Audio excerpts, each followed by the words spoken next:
హరే కృష్ణ. హరే కృష్ణ అందరికి. ఈరోజు లెవెల్ 2 భగవద్గీత క్లాసులకి మీ అందరికీ కూడా స్వాగతం తెలియచేస్తూ ఉన్నాం. హరే కృష్ణ. ఓం అజ్ఞానతిమిరాంధస్య జ్ఞానాంజనశలాకయా చక్షుర్మిలితం యేన తస్మై శ్రీ గురవే నమః. श्रीचैतन्यमनोभीष्टं स्थापितं येन भूतले स्वयं रूपः कदा मह्यं ददाति स्वपदान्तिकम्. वन्देऽहं श्रीगुरो श्रीयुतपदकमलं श्रीगुरून् वैष्णवांश श्रीरूपं साग्रजातं सहगण रघुनाथान्वितं तं सजीवं साद्वैतं सावधूतं परिजन सहितं कृष्ण चैतन्य देवं श्री राधा कृष्ण पादान् सहगण ललिता श्री विशाखान्वितांश. नमो ओं विष्णुपादाय कृष्ण प्रेष्ठाय भूतले श्रीमते भक्ति वेदांत स्वामिनिति नामिने.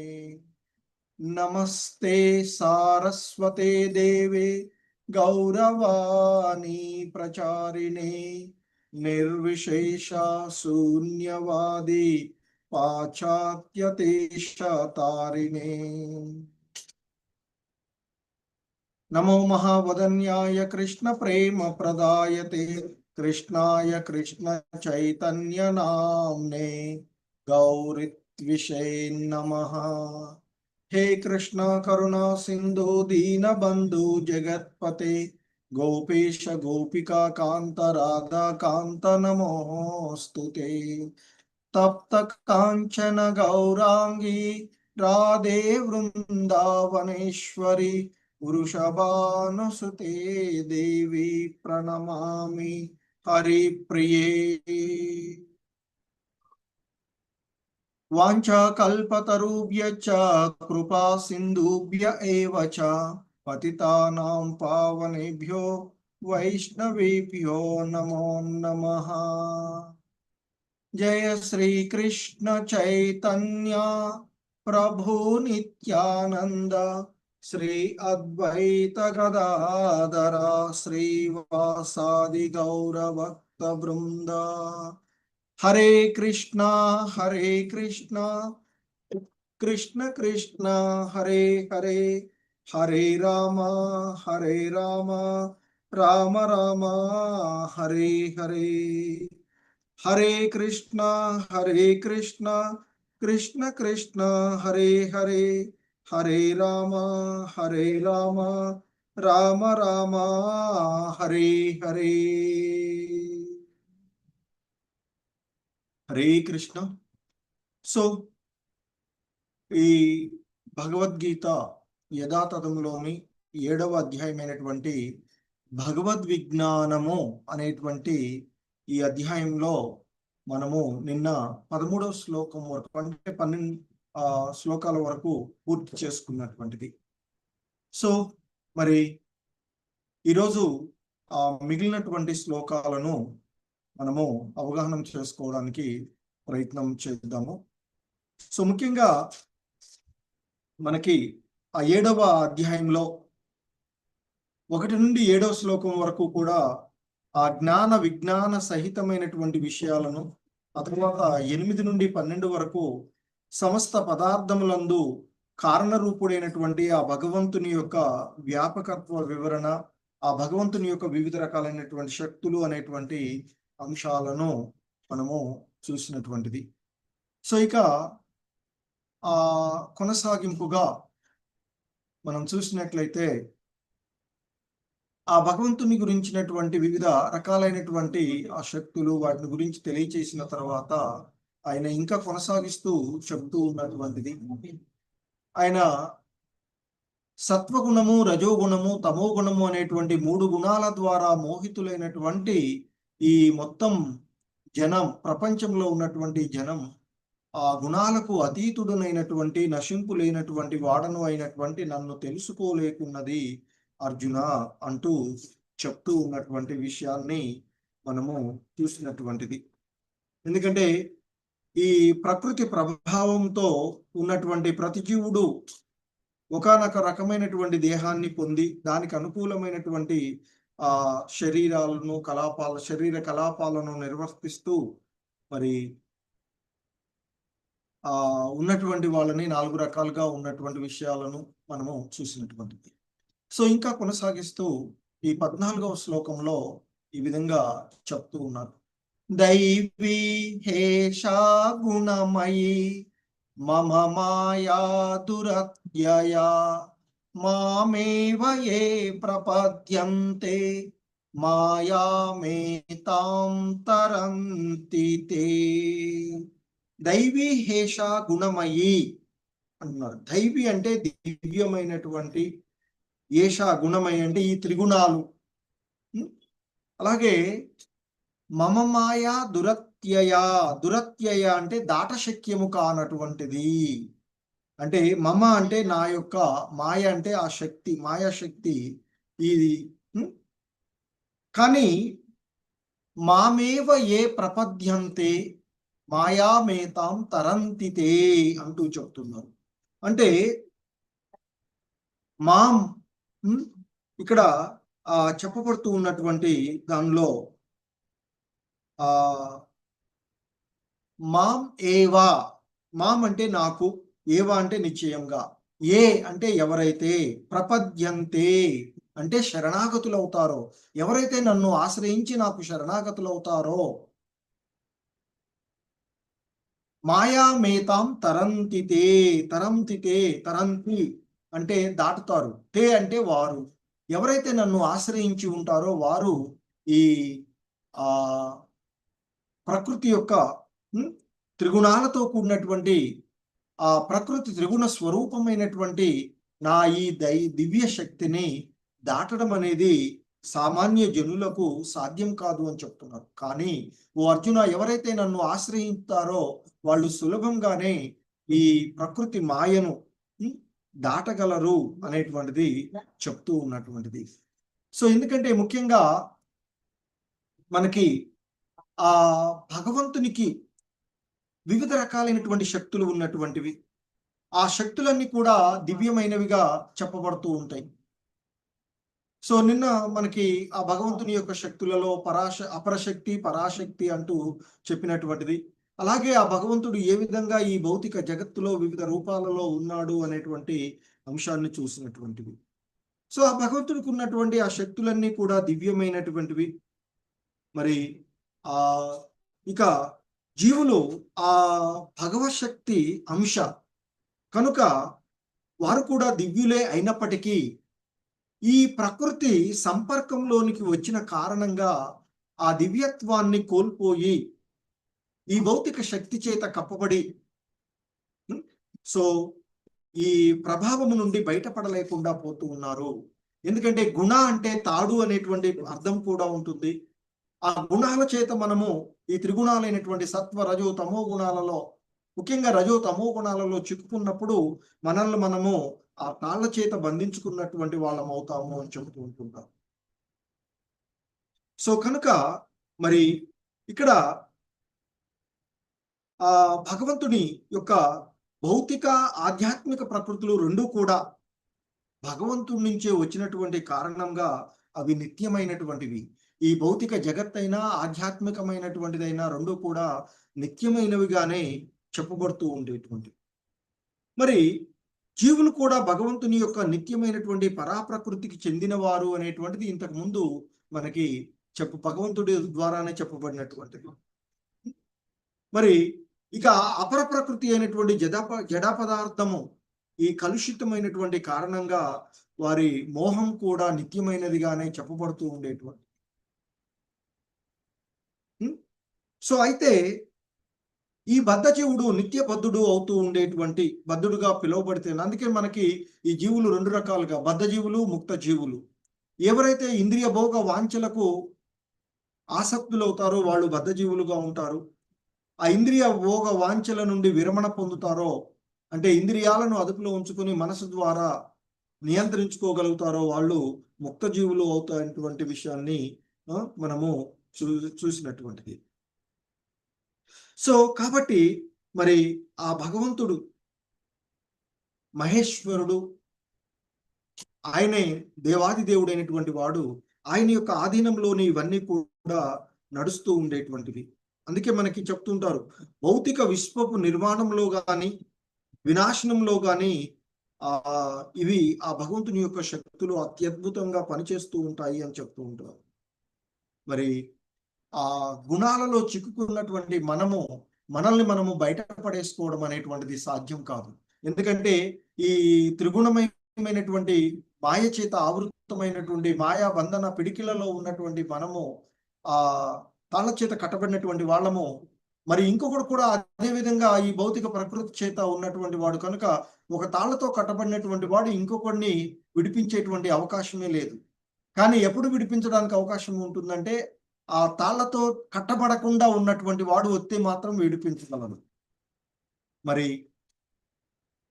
అందుకే మనము ఆ శ్రీకృష్ణ భగవానుడు, ఎందుకంటే ఈ గుణాలకు అతీతంగా ఉన్నటువంటి వాడు, ఈ గుణాలకు అతీతుడని ఆయనే చెప్పినటువంటిది. ఆ శ్రీకృష్ణ భగవానుడు గాని లేదా అతని యొక్క ప్రామాణికమైనటువంటి ప్రతినిధి, అంటే గురుదేవులుగా చెప్తారు, గురువుని మనకి ఇస్కాన్ పరంపరలో గురు పరంపర అని చెప్తూ ఉంటాం. ఆ గురుదేవుడే మరి బద్ధజీవుడిని ఇడిపించగలడు. భగవంతుడన్నా ఇడిపించాలి, లేదా గురువు లేదా ప్రామాణికమైనటువంటి గ్రంథాలను అధ్యయనం చేయడం ద్వారానైనా బయటపడాలి. మరి ఎందుకంటే భగవంతుడు ఈ గుణాలకు అతీతుడైనటువంటి వాడు, ఆయన యొక్క ప్రతినిధిగా ఉన్నటువంటి గురువు ఆత్మానుభూతిని పొందినటువంటి వాడు, అంటే వీటికి నుండి కూడా విరమణ పొందినటువంటి వాడు కనుక ఎలా వీటి నుండి బయటపడాలో తెలుసుకున్నటువంటి వాడు కనుక అంతకుముందు కూడా చెప్తారు, గురువు నుండి పొందినటువంటి జ్ఞానము మళ్ళీ మోహంలో పడకుండా చేస్తుంది అనేది మనకి చెప్పబడినటువంటి విషయాన్ని చూస్తాం. సో మరి ఆ కృష్ణ భక్తి భావన అంటే ఆ భగవంతుని యొక్క నిత్య దాసుడుగా ఉండేటువంటి వాడు మరి ఆ ముక్తిని పొందడానికి, ఆ కృష్ణ భక్తి భావన మనిషికి ముక్తిని పొందడానికి అది దోహదపడుతుంది అని చెప్తారు. ఎందుకంటే మాయకు ప్రభు అయినటువంటి ఆ శ్రీకృష్ణుడు మాత్రమే బద్ధజీవుడిని విడిచిపెట్టడానికి, అంటే విడిపించగలడు, ఈ మాయా బంధనాల నుంచి విడిపించగలుగుతాడు కనుక ఆయనకు శరణాగతులైనటువంటి వారు. అందుకే ఆయన ప్రపద్యంతి, ఇక్కడ చెప్తారు, మామేవ ఏ ప్రపద్యంతే, ఎవడైతే నాకు శరణు జొచ్చుతాడో మాయామేతాం తరంతితి, ఈ మాయా బంధనాల నుండి అతడు బయటపడగలడు అని చెప్తున్నారు. ఎందుకంటే జీవులన్నీ కూడా ఆయన యొక్క అంశాలే, అంతకుముందు కూడా చెప్పుకున్నట్లుగా. సో కనుక ఆయనని శరణాగతి, ఆయనను ఆశ్రయించినప్పుడు ఆ భగవంతుడు ఈ జీవులను పైన కరుణతో, భక్త వత్సలుడు కనుక నిర్హేతుక కరుణతో ఆయన ఈ మాయా బంధనాల నుండి బయటపడవేస్తాడు. ఎందుకంటే జ్ఞాన జ్యోతిని వెలిగించడం ద్వారా అని చెప్తుంటారు. సో అందుకే ఇక్కడ ఈ శ్లోకంలో మామేవ అనే పదము ప్రధానమైనదిగా చెప్తుంటారు శ్రీల ప్రభుపాదుల వారు వారి యొక్క భాషలో. మాం అంటే కేవలము ఆ భగవంతుడిని, శ్రీకృష్ణుని మాత్రమే, లేదా విష్ణువు భగవానుని. ఎందుకంటే అటు బ్రహ్మ గాని శివుడు గాని కాదు అనేటువంటి విషయాన్ని మాం అని చెప్తున్నారు. అంటే ఎవరు? శ్రీకృష్ణుడు. ఎందుకంటే ఆ శివుడైనా బ్రహ్మైనా కొంత ఆ మాయకు వారు బంధితులైనటువంటి వారు. సో కనుక మరి విష్ణువు మాత్రమే ఈ మాయకు అతీతుడైనటువంటి వాడు, విష్ణు భగవానుడు మాత్రమే. సో కనుక ఎందుకంటే ఆ శివుడు బ్రహ్మ కూడా మాయ ప్రభావాలకు లోనయ్యేటువంటి వారు, కానీ మాయకు లోను కానటువంటి విష్ణువు మాత్రమే ఈ జీవులను బంధనాల నుండి, భవబంధనాల నుండి విముక్తి చేయగలరు. అదే మనకు వేదాలలో కూడా చెప్తూ ఉన్నటువంటిది. శ్వేతాపరోపనిషత్తులో చెప్పబడినటువంటి విషయాన్ని చూస్తే అందులో చెప్పబడుతుంది, త్వమేవ విదిత్యాఖి విదిత్వ అంటూ చెప్పబడినటువంటి, అంటే కేవలం శ్రీకృష్ణుని తెలుసుకోవడం ద్వారానే ముక్తి సాధ్యమవుతూ ఉంటుంది అని ధృవపరచబడినటువంటి వేదాలలో. ఎందుకంటే కేవలము ఆ విష్ణు లేదా కృష్ణుడి యొక్క కృప ద్వారానే ముక్తి లభిస్తుంది అని శివుడు కూడా రూఢిగా చెప్పినటువంటి విషయం. ఎందుకంటే శివుడు చెప్తాడు, ముక్తి ప్రదాత సర్వేషాం విష్ణురే న సంశయ అంటూ చెప్తారు. అంటే ముక్తి ప్రదాత సర్వేషాం విష్ణురేవ న సంశయ, విష్ణు భగవానుడు మాత్రమే ముక్తి ప్రదాత, ఎల్లరికీ ముక్తిని ఇచ్చేటువంటి విష్ణువు మాత్రమే అనడంలో ఎటువంటి సందేహం లేదు అని శివుడే పలికినటువంటి విషయం. సో కనుక ముక్తిని ఇవ్వగలిగేటువంటిది ఒక శివుడు, అంటే ఇక్కడ విష్ణు భగవానుడు మాత్రమే అనేటువంటి అంశము మనకి చెప్పబడుతుంది. సో కనుక మరి ఈ మాయా బంధనాల యొక్క పిడికిళ్ళ నుండి బయటపడాలి అంటే ఆ భగవంతుణ్ణి ఆశ్రయించడం తప్ప వేరొక మార్గం లేదు. ఈ కలియుగంలో మరి ఆ మాయా బంధనాల నుండి బయటపడడానికి మనకున్నటువంటి ఏకైక మార్గము హరినామ సంకీర్తనం, హరినామంను జపించు. అదే హరే కృష్ణ కృష్ణ కృష్ణ హరే హరే, హరే రామ రామ రామ హరే హరే అంటూ ఆ భగవన్నామ స్మరణం చేయడం. ఎందుకంటే ఈ కలియుగంలో యుగధర్మంగా హరినామ సంకీర్తనమే అని అందరూ దేవతలు కూడా చెప్పబడుతూ ఉన్నటువంటిది, అన్ని శాస్త్రాలలో కూడా చెప్పబడుతూ ఉన్నటువంటి అంశం. సో మరి ఇంకా మనకి చెప్తూ ఉన్నారు, నమాం దుష్కృతినో మూఢాః ప్రపద్యంతే నరాధమాః మాయాపహృత జ్ఞాన ఆసురం భావమాశ్రితాః. నమాం దుష్కృతినో మూఢా ప్రపద్యంతే నరాధమ మాయాపహృత జ్ఞాన ఆసురం భావమాశ్రిత. అంటే ఇక్కడ మహామూఢులు, మూఢ అంటే మూఢులు, అలాగే నరులలో అత్య అధములు నరాధమ అంటున్నారు. మూఢ, నరాధమ, మాయాపహృత జ్ఞాన, ఆసుర భావమాశ్రిత అనే 4 రకాలైనటువంటి వాళ్ళు. అంటే మహామూఢులు, నరులలో అత్యంత అధములు, మాయ చేత జ్ఞానము హరించబడినటువంటి వారు. మహామూఢులు, మానవాదములు, మాయలో పడి వివేకాన్ని కోల్పోయినటువంటి వాళ్ళు, అంటే మాయ చేత వారి యొక్క జ్ఞానము హరించబడినటువంటి వాళ్ళు, రాక్షస భావాలను ఆశ్రయించినటువంటి దుష్టులు అనేటువంటి ఈ 4 రకాలైనటువంటి వారు నా మాం దుష్కృతినో, వాళ్ళు నన్ను ఆశ్రయించరు. దుష్కృతిన అంటే దుష్టజనులుగా చెప్తూ ఉన్నారు ఇక్కడ కృష్ణ భగవానులు వారు. ఎందుకంటే అంతకుముందు చెప్పారు, ఎవరైతే నన్ను ఆశ్రయిస్తారో వాళ్ళు మాత్రమే ఈ భవబంధనాల నుండి బయటపడగలరు అని చెప్పారు. కానీ ఇప్పుడు చెప్తున్నారు, కానీ కొంతమంది మహామూఢులు, మానవ అధములు, మాయలో పడి వివేకాన్ని కోల్పోయినటువంటి వాళ్ళు, రాక్షస భావాలు కలిగినటువంటి వాళ్ళు అంటూ ఒక 4 రకాలైనటువంటి మానవులు నన్ను ఆశ్రయించరు అర్జున అంటూ చెప్తూ ఉన్నటువంటి. ఎందుకంటే దేవదేవుడైనటువంటి శ్రీకృష్ణుని పాద పద్మాలకు కేవలం శరణొచ్చడం ద్వారానే మనిషి కఠినమైనటువంటి ప్రకృతి నియమాలను దాటగలడు అనేటువంటిది భగవద్గీతలో మనకి చెప్పబడుతూ ఉన్నటువంటిది. మరి ఇక్కడ ఆ విద్యావంతులైనటువంటి తత్వవేత్తలు, శాస్త్రవేత్తలు, వ్యాపారస్తులు, పాలకులు, సామాన్య జనుల నేతలు సర్వశక్తిమంతుడైనటువంటి శ్రీకృష్ణుని పాద పద్మాలకే శరణజొచ్చాలి, అది మాత్రమే సాధ్యం. కానీ కొంతమంది ఆ శరణజొచ్చినటువంటి వారు ఉంటారు. సో వారిని గురించి ఇక్కడ చెప్తూ ఉన్నటువంటిది. సో అటువంటి వాళ్ళని ఇక్కడ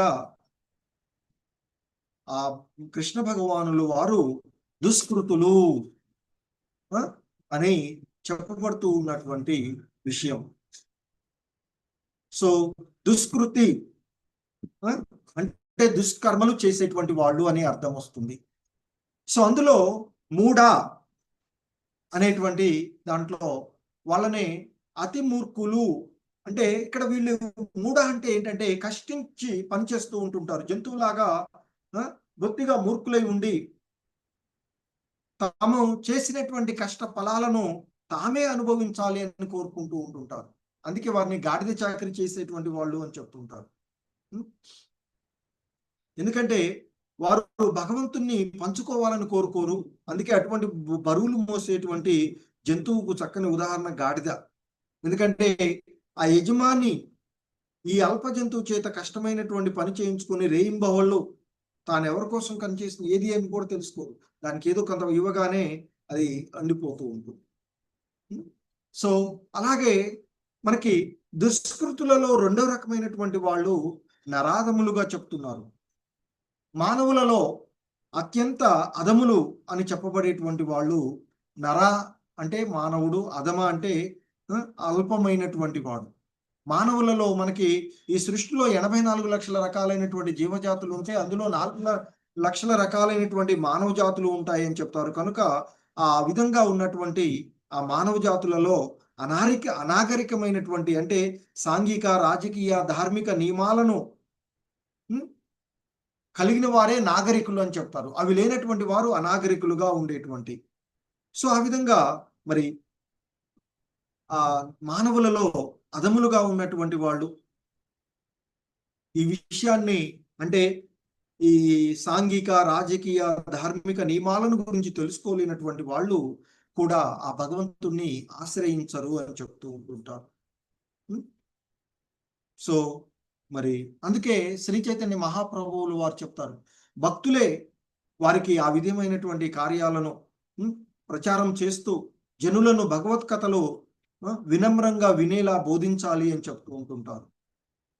అందుకే భగవద్గీత ద్వారా ఆ భగవద్ విజ్ఞానాన్ని మానవాళికి అందించడానికి మనకి ఇస్కాన్ సంస్థ పూనుకున్నటువంటిది. అందుకే ప్రతి ఒక్కరికి ఈ విషయాలు అందాలి అనేటువంటి ఉద్దేశంతో అనేక సంస్థలు పనిచేస్తూ ఉన్నాయి. ఇస్కాన్ సంస్థలు, అందులో ఇస్కాన్ మంగళూరు నుంచి అందరికీ కూడా ఫ్రీగా ప్రతి కోర్సు ఇస్కాన్ మంగళూరు నుంచి అందించేటువంటి ప్రతిదీ కూడా ఫ్రీగానే ఇవ్వబడుతూ ఉన్నాయి. సో ఆ విధంగా మరి మనకి మన ఆలయ అధ్యక్షులైనటువంటి నామనిష్టదాస ప్రభు వారు మనందరికీ కూడా ఈ ఆ దివ్య జ్ఞానాన్ని, ఆ భగవంతుడి యొక్క జ్ఞానాన్ని, ముఖ్యంగా భగవద్గీత, ఇతర ఆధ్యాత్మిక గ్రంథాలను ప్రతి ఒక్కరికి చేరాలి అనేటువంటి ఉద్దేశంతోనే ఈ క్లాసులను ఏర్పాటు చేసి ఆ శ్రీల ప్రభుపాదుల వారి యొక్క బోధనలను ప్రతి ఒక్కరూ తెలుసుకునే విధంగా చేస్తూ ఉన్నారు. సో ఇక దుష్కృతులలో మరొక రకమైనటువంటి వారు మాయాపహృత జ్ఞాన అంటూ చెప్తున్నారు. అంటే మాయా ప్రభావము వలన తమ విశేషమైనటువంటి జ్ఞానము నశించినటువంటి వారు, వీరినే సమాజంలో తప్పుదారి పట్టినటువంటి మేధావులుగా చెప్తూ ఉంటుంటారు. వీళ్ళంతా కూడా దాదాపుగా బాగా చదువుకున్నటువంటి తత్వవేత్తలు, కవులు, విద్యావంతులు, శాస్త్రవేత్తలు మొదలైనటువంటి వారు మాయ చేత తప్పుదారి పట్టి ఆ భగవంతునికి విధేయులై ఉండరు. సో కనుక మనం ఆ మాయాపహృత అని చెప్పబడుతూ ఉన్నటువంటిది. సో మరి అటువంటి వాళ్ళు కూడా ఆ భగవంతుని ఆశ్రయించేటువంటి అవకాశం లేదు. ఇక ఈ దుష్కృతులలో చివరి వర్గము ఆసురం భావమాశ్రితాహ అంటే ఆసురీ పద్ధతులు కలవారిగా మనం చెప్పబడుతూ, అంటే రాక్షస గుణాలను కలిగి ఉన్నటువంటి వారు. వీరు ఈ వర్గం వారు బాహటంగానే నాస్తికులుగా ఉంటారు. భగవంతుడు ఈ జగత్తులో ఏనాడు అవతరించడని వారిలో కొందరు వాదించేటువంటి వారు ఉంటారు.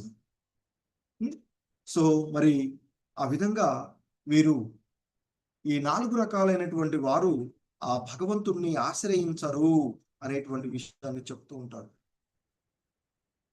ఎందుకంటే మనకి ఆ భగవంతుడు అనేకమైనటువంటి అవతారాలలో వచ్చేటువంటి విషయాన్ని మనకి 4వ అధ్యాయంలో చెప్పినటువంటిది.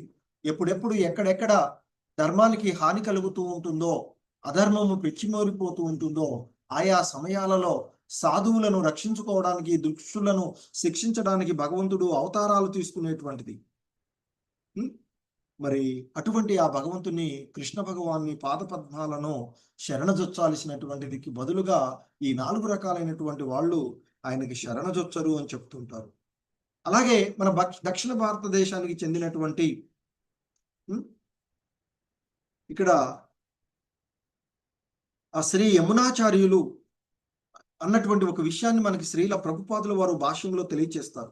హే ప్రభు, నీవు అసాధారణమైనటువంటి గుణాలను, లక్షణాలను, కర్మలను కలిగి ఉన్నప్పటికీ సత్వ గుణ శాస్త్రాల ద్వారా నీ స్వరూపము బడినప్పటికీ ఆధ్యాత్మిక శాస్త్రంలో లోతైనటువంటి జ్ఞానాన్ని కలిగిన దైవీ గుణాలలో నెలకొన్నట్టి సుప్రసిద్ధ ప్రామాణికులచే నీవు గుర్తింపబడినప్పటికీ నాస్తిక గుణాలు కలిగినటువంటి వ్యక్తులకు నీవు తెలియబడవు అంటూ చెప్తారు.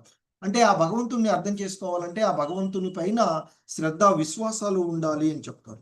అందుకే మహామూఢులు, నరాధములు, విమోహితులైనటువంటి కల్పనాపరులు, బహిరంగ నాస్తికులు అనేటువంటి మరి సకల శాస్త్రాలు, ప్రామాణికుల యొక్క ఉపదేశాలను వారు పాటించరు. ఎప్పుడూ ఆ భగవంతుని యొక్క పాదాలకు ఆశ్రయాన్ని పొందరు అనేటువంటిది ఇక్కడ చెప్పినటువంటి. అలాగే నెక్స్ట్ శ్లోకంలో మనకి మరొక 4 రకాలైనటువంటి వారు ఆ భగవంతుని ఆశ్రయించేటువంటి 4 రకాలైనటువంటి పుణ్యాత్ములను గురించి ఇక్కడ మనకి మళ్ళీ చెప్తూ ఉన్నారు. చతుర్విధా భజంతే మాం జన సుకృతినో అర్జున అర్థో జిజ్ఞాసురర్థార్థి జ్ఞానీ చ భరతర్షభ. చతుర్విధ అంటే 4 రకాలుగా భజంతే సేవ చేస్తారు, మాం అంటే నాకు,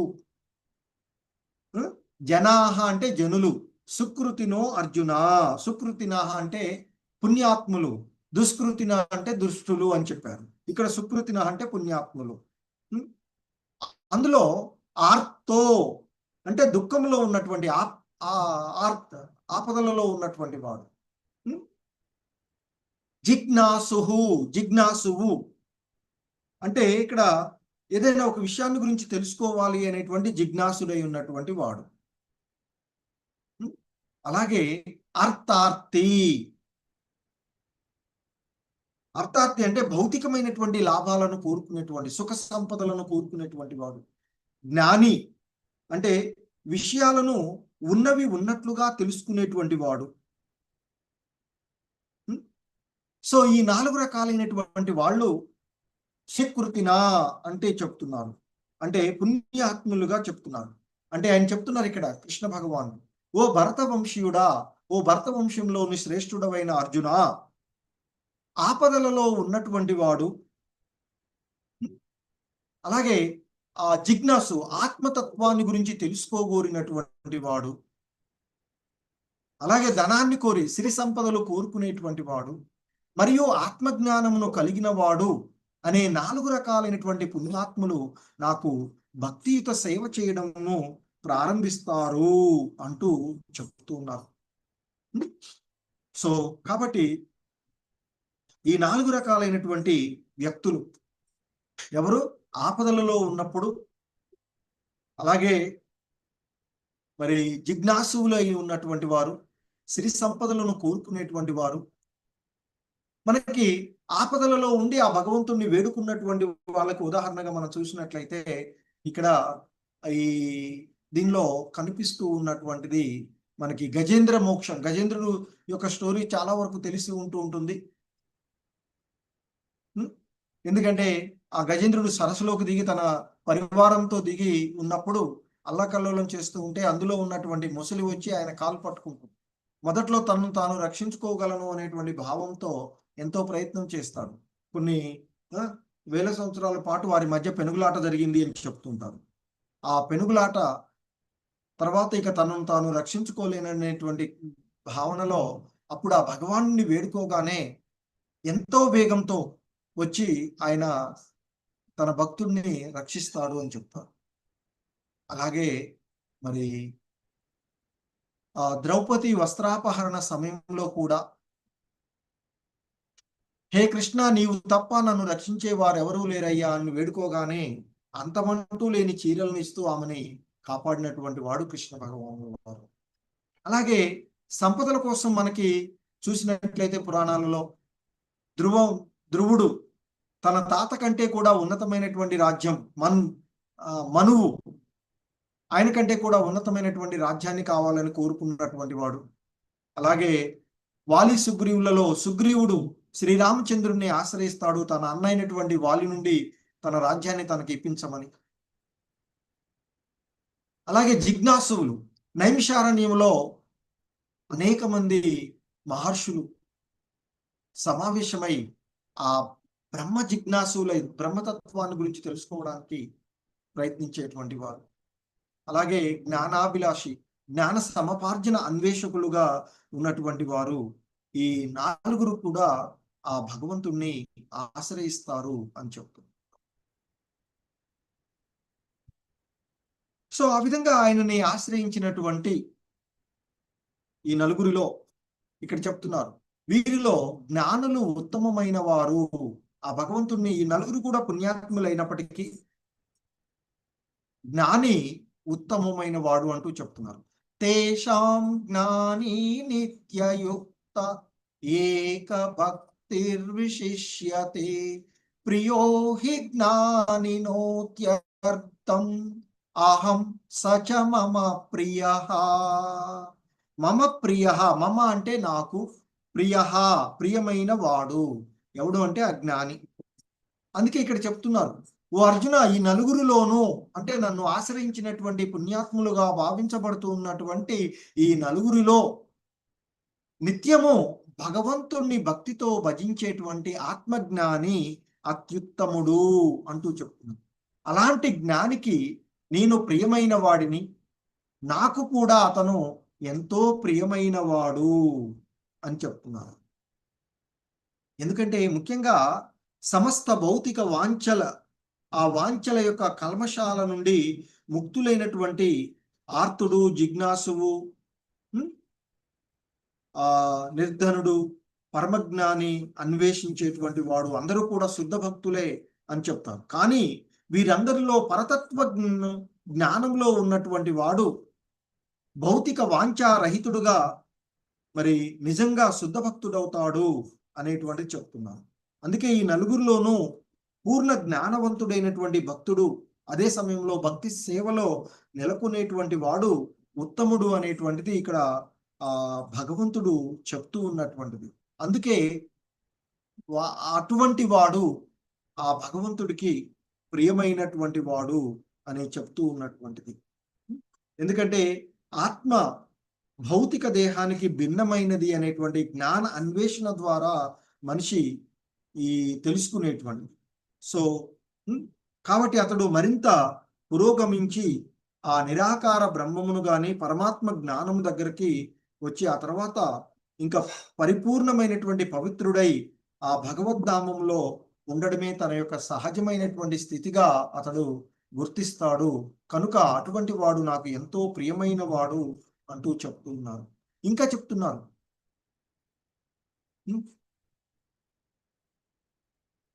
అలాంటి జ్ఞానుల కంటే కూడా భక్తులు ఉత్తమమైన వారు అంటూ చెప్తున్నారు. ఉదారా సర్వ ఏవైతే జ్ఞాని త్వాత్మైవ మే మతం ఆస్థిత సహియుక్తాత్మా మామేవానుత్తమాం గతి.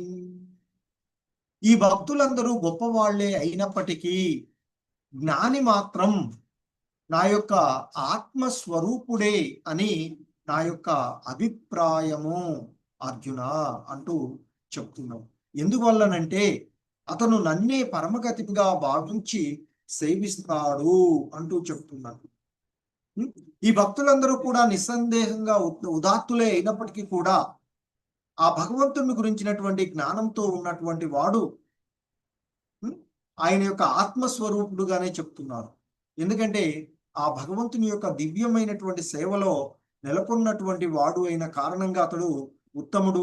అలాగే పరమగతి అయినటువంటి ఆ భగవంతుణ్ణి తప్పక చేరుకుంటాడు అని చెప్తున్నారు.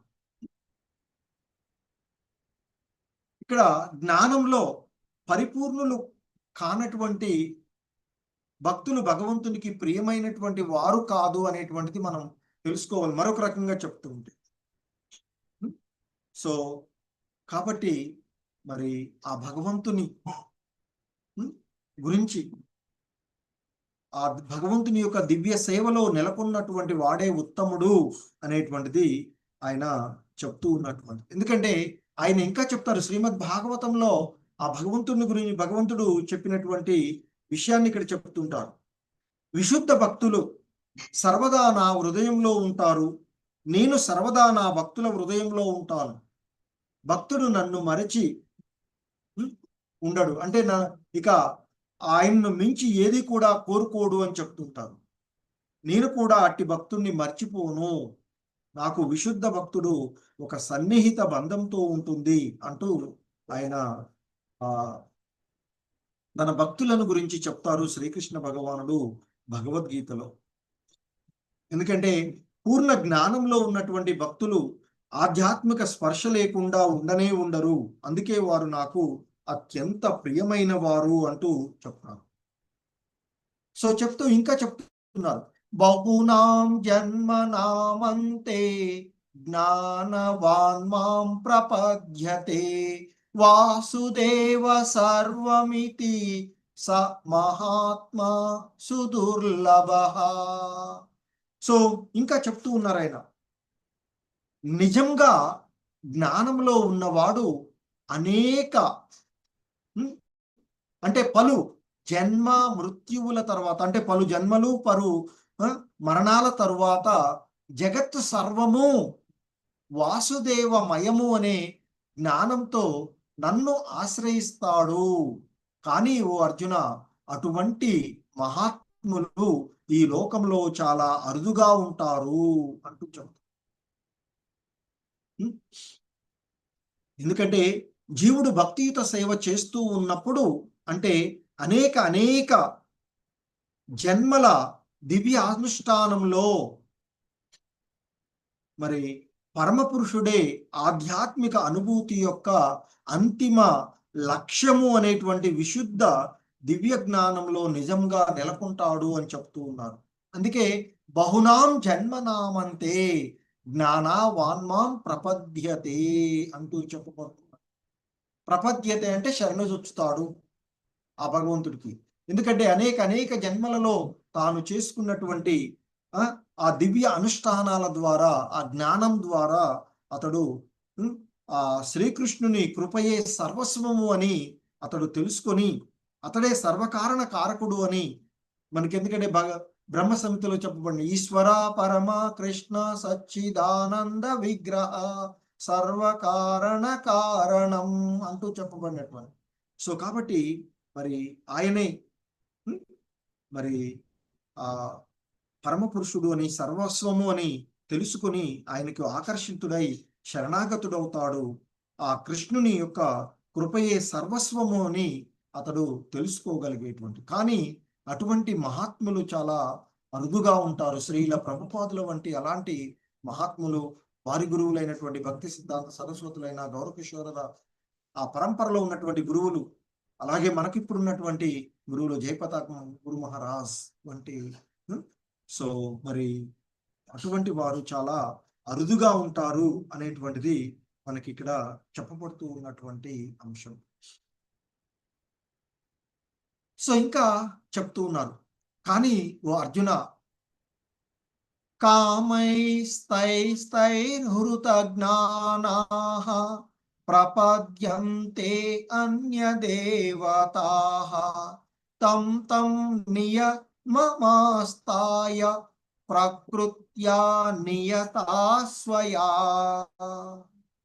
సో కానీ ఓ అర్జున, భౌతిక వాంఛల చేత బుద్ధి అపహరించబడి వివేకము కోల్పోయినటువంటి కొందరు ఇతర దేవతలను వాళ్లకు తగిన నియమాలతో ఉపాసిస్తూ ఉంటారు.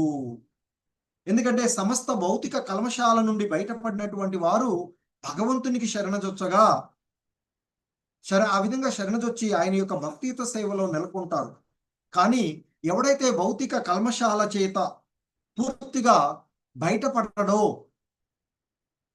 అటువంటి వాడు స్వభావరీత్యా అభక్తులుగానే చెప్పబడుతూ ఉంటారు. మరి అలా భౌతిక వాంఛలలో ఉన్నటువంటి వారు ఇతర దేవత అర్చన చేస్తూ ఉంటారు అనేటువంటిది మనకి ఇక్కడ చెప్తూ ఉన్నటువంటి అంశం.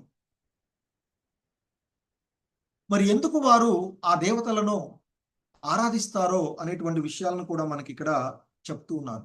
యో యో యాం యాం తనుం భక్తః శ్రద్ధయార్చితుమిచ్చతి తస్య తస్యాచలాం శ్రద్ధాం తామేవ విదదామ్యహం. ఏ భక్తుడు ఏ దేవతామూర్తిని పూజింపగోరుతున్నాడో అతనికి ఆ దేవత పట్ల అచంచలమైన శ్రద్ధను కూడా నేనే కలగజేస్తాను. ఎందుకంటే పరమాత్మునిగా నేను ప్రతి ఒక్కరి హృదయాలలో ఉన్నటువంటి వాడను. ఎవడేని ఒక దేవతను పూజింపగోరినచో నేను అతని శ్రద్ధను సుస్థిరం చేసి ఆ దేవతకు అతడు అంకితమయ్యేటట్లుగా చేస్తాను అని చెప్తారు. ఎందుకంటే భగవంతుడు ప్రతి ఒక్కరికి కూడా పరిమితులతో కూడిన కొంత స్వేచ్ఛను ఇచ్చినటువంటిది. అందుకే ఒక వ్యక్తి భౌతిక భోగాన్ని కోరుకుని అటువంటి సౌకర్యాలను దేవతల నుండి పొందాలి అనేటువంటి శ్రద్ధగా కోరుకున్నట్లయితే మరి అందరి హృదయాలలో ఉన్నటువంటి ఆ పరమాత్ముడు దానిని అర్థం చేసుకుని వారికి ఆ విధమైనటువంటి అవకాశాన్ని కలగజేస్తాను అనేటువంటిది ఇక్కడ చెప్తూ ఉన్నటువంటిది. ఎందుకంటే ఈ దేవతలందరూ కూడా ఆ భగవంతుని యొక్క కార్యనిర్వాహక వర్గంగానే చెప్పబడి అంతకుముందు 3వ అధ్యాయంలో మనం చూస్తాం. జీవుడైనా దేవత అయినా ఇద్దరు కూడా భగవంతుని యొక్క సంకల్పానికి ఆధీనులై ఉన్నటువంటి వారే. సో కనుక జీవుడు తన ఇచ్ఛానుసారము దేవతను పూజించలేడు. మరి ఆ దేవత కూడా ఆ పరమేచ్ఛ లేకుండా ఎటువంటి వరం కూడా ఇవ్వలేదు అంటూ చెప్తారు. సో ఇక్కడ చెప్తున్నారు సతయా శ్రద్ధయా యుక్తః తస్యారాధనమీహతే లభతే చ తత కామాన్ మయైవ విహితాన్ హితాన్. సో ఇంకా చెప్తున్నారు అలాంటి శ్రద్ధ విశ్వాసాలు కలిగి ఉన్నటువంటి ఆ భక్తుడు ఆ దేవతనే పూజించును మరియు కోరుకున్న వాటిని పొందును. కానీ నిజానికి ఆ ప్రయోజనాలన్నీ కేవలము నా ద్వారానే ఇవ్వబడుతూ ఉన్నాయి అర్జున అంటూ చెప్తున్నాను. ఎందుకంటే భగవంతుని యొక్క అనుమతి లేకుండా దేవతలు తమ భక్తుల యొక్క వరాలను ఇవ్వలేరు అని చెప్తారు. సో మనకి మరి ఈ దేవతలు మనం కోరుకున్నటువంటి వాటిని ఈ భౌతిక జగత్తులో, ఎందుకంటే సమస్తము ఆ భగవంతుని యొక్క సొత్తు కనుక జీవుడు మర్చిపోయిన దేవతలు మాత్రము ఆ భగవంతుని యొక్క ఆజ్ఞ మేరకే పనిచేస్తూ ఉంటుంటారు. మరి అంటే దేవతార్చనము వాంఛిత ఫలప్రాప్తి అనేవి దేవతల వలన కాకుండా ఆ భగవంతుని యొక్క ఏర్పాటు వలనే కలుగుతూ ఉన్నాయి అనేటువంటిది మనకి ఇక్కడ చెప్పబడుతూ ఉన్నటువంటి. ఎందుకంటే భగవద్ధామానికి వెళ్ళాలని కోరుకునేటువంటి జీవుడు భౌతిక కోరికలు అవరోధాలే అవుతాయి అని చెప్తుంటారు. అందుకే భక్తులు ఎప్పుడూ కూడా ఈ భౌతికమైనటువంటి కోరికలను వారు కోరుకోరు. సో ఇంకా కొనసాగిస్తూ చెప్తున్నారు అంతవత్తు ఫలం తేషాం తద్ భవత్యల్పమేధసాం దేవాన్ దేవయజో యాంతి మద్భక్తాయాంతి మామపి. సో ఇంకా చెప్తున్నారు అల్పబుద్ధి ఉన్నటువంటి ఈ జనులు మనుషులు దేవతలను పూజిస్తారు, కానీ వారు ఇచ్చే ఫలాలు పరిమితము మరియు తాత్కాలికమైనవి. ఎందుకంటే ఈ భౌతిక జగత్తులో కావలసినటువంటి కోరికలన్నీ దేవతలు నెరవేర్చగలుగుతారు, కానీ ముక్తిని మాత్రము వారు ప్రసాదించలేరు. మనకి సంపదలు కావాలంటే ఇస్తారు, ఆరోగ్యం కావాలంటే ఇస్తారు, జ్ఞానం కావాలంటే ఇస్తారు, సిద్ధులు కావాలంటే ఇస్తారు, మంచి భార్య కావాలన్నా మంచి భర్త కావాలన్నా ఇస్తారు. ఏది కోరుకుంటే అది జరుగుతూ ఉంటాయి. కానీ ఇవన్నీ కూడా ఈ భౌతిక జగత్తులో తాత్కాలికమైనవే కదా. ఒక ముక్తి మాత్రమే శాశ్వతమైనది. ఎందుకంటే ఇక మళ్ళీ జనన మరణాలు ఉండవు. సో దేవతలను ఆరాధించేవారు దేవతాలోకాలకు వెళ్తారు, కానీ నా భక్తులు చివరికి నా అత్యున్నత లోకానికి చేరుతారు. అందుకే ఇక్కడ చెప్తున్నారు, దేవాన్ దేవయజో యాంతి మద్భక్త యాంతి మామపి. నా భక్తులు మాత్రమే నా అత్యున్నతమైనటువంటి దివ్యధామానికి చేరుకుంటారు. సో అంటే అన్ని మార్గాలు ఒకే గమ్యాన్ని చేర్చవు అనేటువంటిది ఇక్కడ చెప్తూ ఉన్నటువంటిది. సో దేవత ఆరాధకులు దేవతాలోకాలకు చేరుతారు. అలాగే కానీ ఆ భగవంతుణ్ణి ఆరాధించేటువంటి భక్తులు మాత్రమే ఆ భగవంతుని యొక్క దివ్యధామానికి, ఆ నిత్యమైనటువంటి ఆ అత్యున్నతములైనటువంటి లోకానికి విశుద్ధ భక్తులు ఆ భగవంతుని యొక్క కరుణ ద్వారా మాత్రమే చేరుకోగలరు అనేటువంటి విషయాన్ని మనము ఇక్కడ చూస్తూ ఉన్నాం.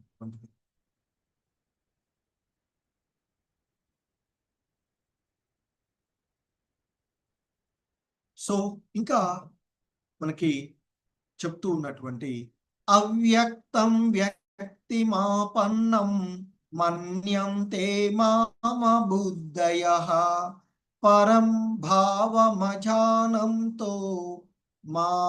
మమావ్యయం అనుత్తమం. ఓ అర్జున, నన్ను సంపూర్ణంగా తెలివిలేని జనులు,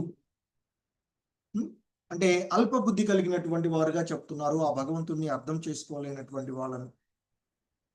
మరి అలాంటి ఆ తెలివిలేని జనులు ఆ కృష్ణుడు ఇంతకు ముందు నిరాకారుడుగా ఉండి ఇప్పుడు ఈ రూపమును పొందినాను అని తలుస్తూ ఉంటారు.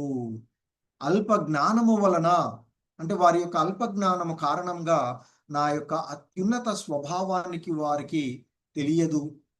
ఇది నశించనిది మరియు మహోన్నతమైనది అని చెప్తున్నాను.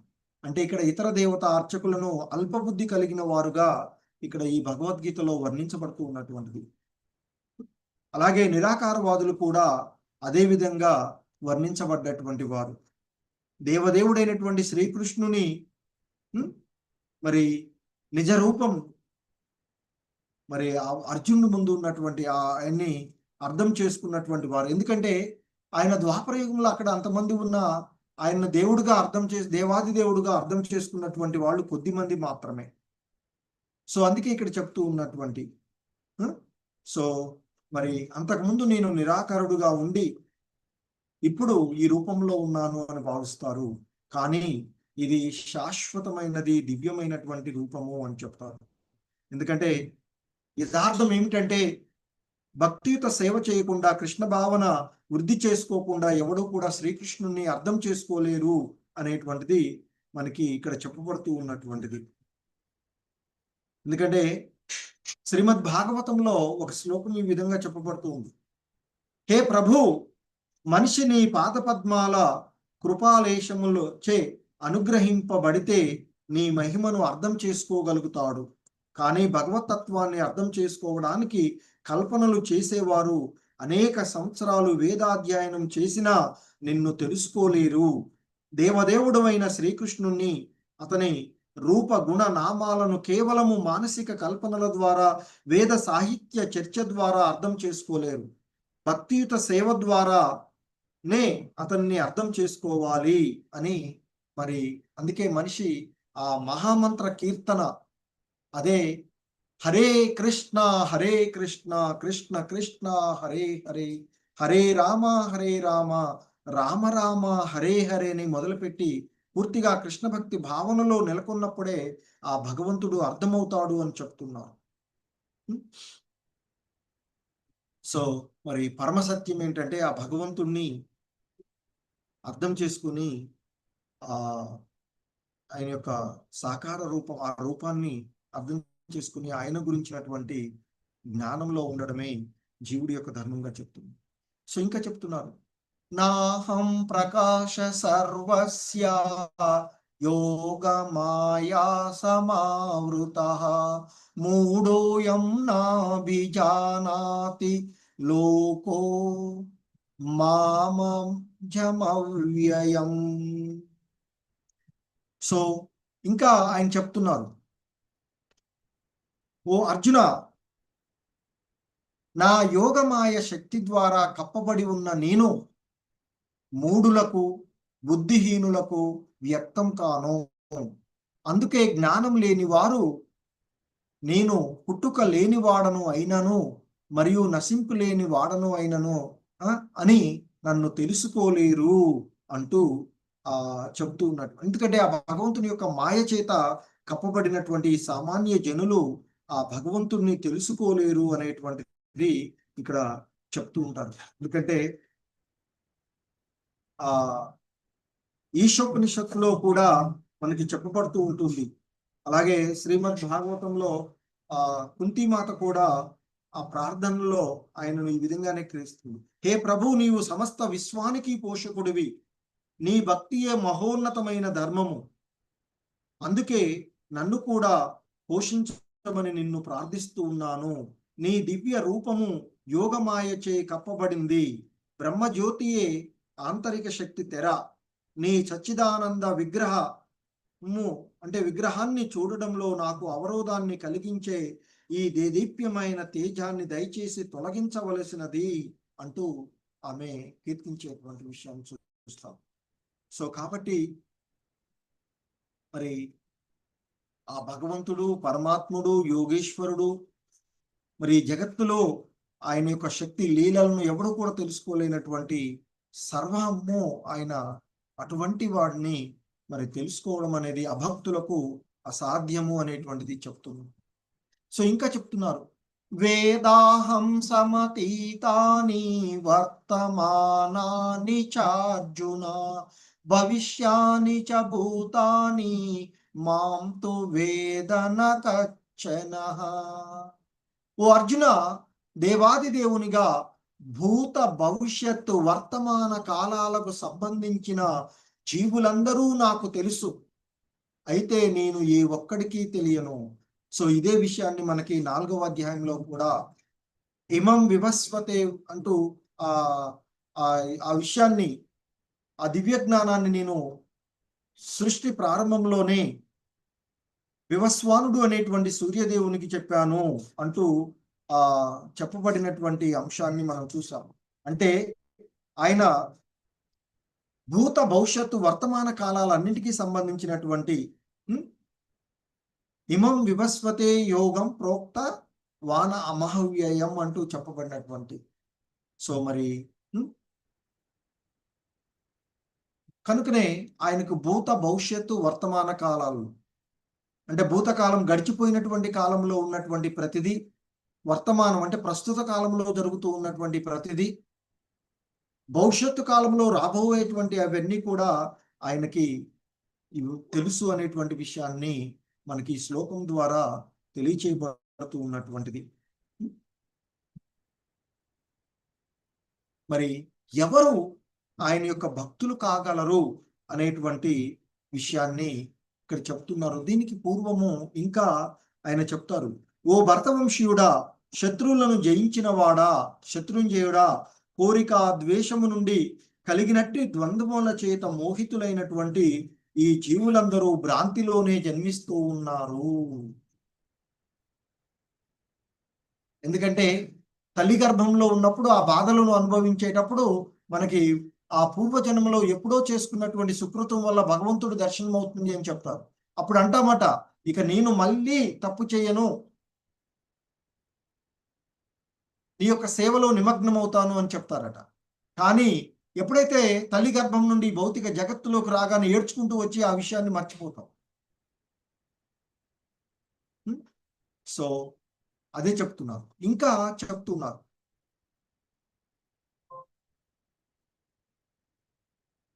ఏషాం త్వంతగతం పాపం జనానాం పుణ్యకర్మణాం తే ద్వంద్వమోహ నిర్ముక్త భజంతే మాం దృఢవ్రతాః. సో ఏషాం ఎవ్వరి అంటే ఇక్కడ ఆయన చెప్తున్నారు, ఓ అర్జున, పూర్వ జన్మలోను ప్రస్తుత జన్మలోను భక్తితో వ్యవహరించినటువంటి వ్యక్తులు, భక్తితో వ్యవహరించినటువంటి వారు, పుణ్యరీతిలో వ్యవహరించినటువంటి వారు, వారి పాపాత్మకమైనటువంటి చర్యలన్నీ కూడా పూర్తిగా నిర్మూలించబడి మాయ యొక్క ద్వంద్వత్వాల నుండి విముక్తి పొందుతారు. మరి అటువంటి వాళ్ళు నా యొక్క సేవలో నిశ్చయంగా నిమగ్నమై ఉంటారు అర్జున అంటూ చెప్తున్నారు. ఎందుకంటే ముఖ్యంగా ఇక్కడ దివ్య స్థితికి ఎదగడానికి యోగ్యులైనటువంటి వారిని గురించి ఈ శ్లోకంలో చెప్తూ ఉన్నారు. పాపులు, నాస్తికులు, మూఢులు, వంచకులు, కోరిక వంచకులు అనే ఆ కోరిక, ద్వేషాలు అనేటువంటి ద్వంద్వాలను దాటడం అనేది చాలా కష్టం. కానీ ధర్మానికి సంబంధించినటువంటి నియమ నిబంధనలను పాటిస్తూ ఆ భగవంతుని యొక్క సేవలో నిమగ్నమైనటువంటి వాళ్ళు ఆ విధంగా పుణ్యరీతిలో వర్తించినటువంటి కారణంగా ఆ పాపాలన్నీ పూర్వజన్మలోను ప్రస్తుత జన్మలోను పుణ్యాలు చేసుకున్నటువంటి కారణంగా ఆ పాపాలన్నీ తొలగిపోయి వారు శుద్ధ భక్తులు అవుతూ ఉన్నారు అనేటువంటి సో మరి మనిషి తిరిగి తన యొక్క సహజమైనటువంటి స్థితి ఏంటి? సహజ స్థితి అంటే ఆ భగవంతుని సేవ చెయ్యడమే మన ధర్మం అని తెలుసుకొని మరి ఇక స్థిర నిశ్చయంలో అతని దివ్యమైనటువంటి ప్రేమయుత సేవలో పూర్తిగా నెలకొంటాడు అనేటువంటి చెప్తున్నారు. సో ఇంకా చెప్తున్నారు, జరా మరణ మోక్షాయ మామాశ్రిత్య యతంతి యే తే బ్రహ్మ తద్విదు కృత్స్ననం ఆధ్యాత్మం కర్మ చాకిలం. ఇక్కడ జరా మరణ, జర అంటే ముసలితనం నుండి, మరణ అంటే మృత్యువు నుండి, మోక్షాయ జరా మరణ మోక్షాయ ముసలితనము మరణాల నుండి మోక్షాన్ని పొందేటువంటి లక్ష్యంతో మామాశ్రిత్య యతంతే ఏ అని చెప్తున్నారు. సో మాం అంటే నన్ను, ఆశ్రిత్య అంటే ఆశ్రయించి, యతంతి ప్రయత్నించేటువంటి వాడు, ఎవడైతే ప్రయత్నిస్తాడో, తే అట్టి వ్యక్తి, బ్రహ్మ అంటే బ్రహ్మమును, అంటే ఇక్కడ చెప్తున్నారు ముసలితనము మరియు మరణము నుండి ముక్తిని పొందడానికి పరిశ్రమిస్తూ నన్ను ఆశ్రయించినటువంటి వాడు బ్రహ్మమును, తమ ఆత్మతత్వమును, సమస్త కర్మక్షేత్రమును గురించి తెలుసుకుంటాడు అంటూ చెప్తున్నాను. అంటే జన్మము, మృత్యువు, ముసలితనము, రోగము ఈ భౌతిక దేహాన్ని ప్రభావితం చేసేటువంటివి. కానీ ఆధ్యాత్మిక దేహాన్ని ఇవేవి కూడా ప్రభావితం చేయలేవు. అందుకే ముక్తి పొందినటువంటి వాడు ఆధ్యాత్మిక దేహంలో ఉంటాడు. ఆ ఆధ్యాత్మిక దేహానికి ఇక ముసలితనము, జననము, మృత్యువు, రోగము ఇవేవి కూడా ఉండవు. సో అటువంటి వాడు నిత్యము ఆ భగవంతుని యొక్క సేవలోనే నిమగ్నమై, సో ఎందుకంటే అహం బ్రహ్మస్మి, నేను ఆత్మస్వరూపుడను అని తెలుసుకోవడం మనిషి తప్పక తెలుసుకోవాలి అనేది మనకు భగవద్గీత తెలియజేస్తూ ఉన్నటువంటిది. సో ఈ శ్లోకంలో చెప్పబడినటువంటి ఆ బ్రహ్మ భావన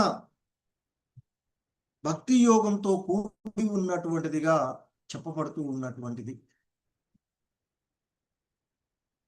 సో ఇంకా మనకి ఇక్కడ చెప్తూ ఉన్నాము, సాది భూతాది దైవం మాం సాది యజ్ఞం చయే విదుః ప్రయాణ కాలే పిచ మాం తే విదుర్యుక్త చేతసః. సో ఇక చివరిగా ఈ విధంగా చెప్తున్నారు, స అధిభూతం భౌతిక జగత్ అధిపతి, ఇక్కడ అధిదైవం సకల దేవతలకు అధిపతి. అదే ఇక్కడ చెప్తున్నారు, దేవాది దేవుడనైనటువంటి నన్ను సమస్త జగత్తులకు, సమస్త దేవతలకు, అన్ని యజ్ఞ పద్ధతుల యొక్క అధిపతిగా తెలుసుకొని నా యొక్క పూర్తి భావనలో ఉన్నటువంటి వాడు మరణ సమయంలో నన్ను తెలుసుకొని, అంటే నన్ను భగవంతునిగా తెలుసుకొని ఉంటాడు. అంటే కృష్ణ భక్తి భావనలో పనిచేసేటువంటి వ్యక్తులు ఆ భగవంతుని పూర్తిగా అవగాహనం చేసుకొని మార్గము నుండి ఏనాడు కూడా తప్పుకోకుండా ఆ భగవంతుడు సమస్త భౌతిక జగత్తుకు చివరకు దేవతలకు కూడా అధిపతి అయి ఉంటాడు అనేటువంటి దివ్యమైనటువంటి ఆ కృష్ణ భక్తి భావన సాంగత్వంలో మనిషి అర్థం చేసుకోగలుగుతాడు అని చెప్తారు. అటువంటి దివ్యమైనటువంటి సాంగత్వంలో అతడు క్రమంగా ఆ దేవదేవుని గురించి విశ్వాసాన్ని పెంపొందించుకొని మరి ఆ విధమైనటువంటి కృష్ణ భక్తి భావనలో మరి వ్యక్తి మరణ సమయంలోనైనా కృష్ణుడి గురించి మర్చిపోడు అని చెప్తారు. సో ఆ విధంగా మరణ సమయంలో ఏ భావనలో ఉంటే ఆ భావానికి అనుకూలమైనటువంటి దేహాన్ని అతడు పొందుతాడు. సో కాబట్టి అతడు ఆ కృష్ణ భక్తి భావనలో ఉండడం వల్ల ఆధ్యాత్మిక జగత్తుకు అతడు చేరుకోగలుగుతాడు అనేటువంటి విషయాన్ని మనకి చెప్తూ ఉన్నటువంటిది. సో ముఖ్యంగా ఆ దృఢమైనటువంటి విశ్వాసంతో ఆ భక్తి యోగానికి అంటే దివ్యమైనటువంటి ప్రేమయుత సేవకు ఆరంభము అని చెప్తారు. అదే సమస్త శాస్త్రాల యొక్క నిర్ణయము. అటువంటి నిశ్చయ సారాంశమే మనకి భగవద్గీత 7వ అధ్యాయంలో తెలుపబడినటువంటి అంశం. సో మరి ఆ భగవంతునికి శరణాగతి చేసి నవవిధ భక్తి మార్గాలలో ఏ ఒక్క మార్గమైన శ్రవణ, కీర్తన, స్మరణ, అర్చన, పాదసేవనం, వందనం, దాస్యం వంటి వీటిలో ఏదో ఒక దానితో ఆ భగవంతునికి సేవ చేస్తూ మన యొక్క వాస్తవికమైనటువంటి ధర్మాన్ని నిమగ్నమై ఆ ఆధ్యాత్మిక జ్ఞానాన్ని పొందవచ్చు అనేటువంటిది చెప్తూ ఉన్నటువంటిది ఈ అధ్యాయంలో మనకి. హరే కృష్ణ. జగత్